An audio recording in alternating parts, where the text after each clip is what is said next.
Cette histoire est en rapport avec la paracha de la semaine, Parashat Tetzavé, qui énumère les habits du Kohen Gadol.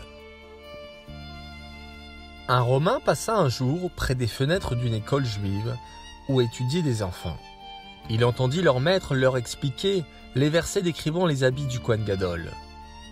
Voici les vêtements qu'ils exécuteront: un pectoral, un éphod, une robe, une tunique à mailles, une tiare et une écharpe. Le non-juif entra aussitôt les questionner. Les habits dont vous avez parlé, à qui sont-ils destinés? Qui porte des vêtements aussi splendides? Ce sont les habits du grand prêtre, du Kohen Gadol, lui dirent-ils. Le non-juif se dit: je me convertirai et j'apprendrai à être grand prêtre pour pouvoir mettre ces habits extraordinaires. Il se rendit à la maison de Shamaï et lui déclara: je suis venu me convertir, mais à condition de devenir grand prêtre. Shamaï, en entendant cette prétention ridicule, lui ferma la porte au nez. Le non-juif partit alors chez Hillel et lui répéta son désir. Hillel lui répliqua: tu sais probablement que l'on ne peut devenir roi sans apprendre tout ce qui est d'usage à la cour. Il en est de même du grand prêtre. Tu dois apprendre toute la Torah pour connaître quelles sont les tâches, les usages et les actions d'un grand prêtre. Le Romain accepta et se mit à étudier la Torah.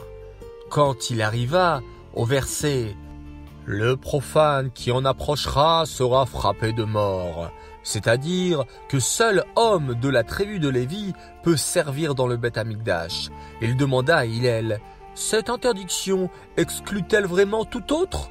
Hillel lui répondit: elle est valable même pour David, le roi d'Israël.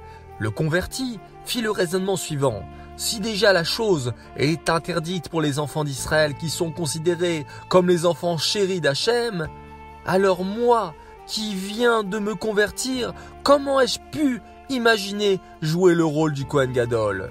Il se rendit chez Shamaï et lui dit: je regrette que vous ne m'avez pas expliqué que je ne pourrais jamais devenir un Kohen Gadol. Je ne savais pas combien ma prétention était ridicule.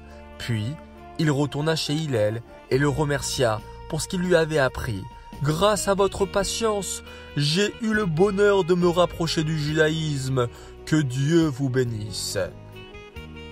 De cette histoire, apprenons d'Hillel savoir être patient et tolérant envers autrui pour pouvoir, au fur et à mesure, l'approcher du droit chemin de la Torah.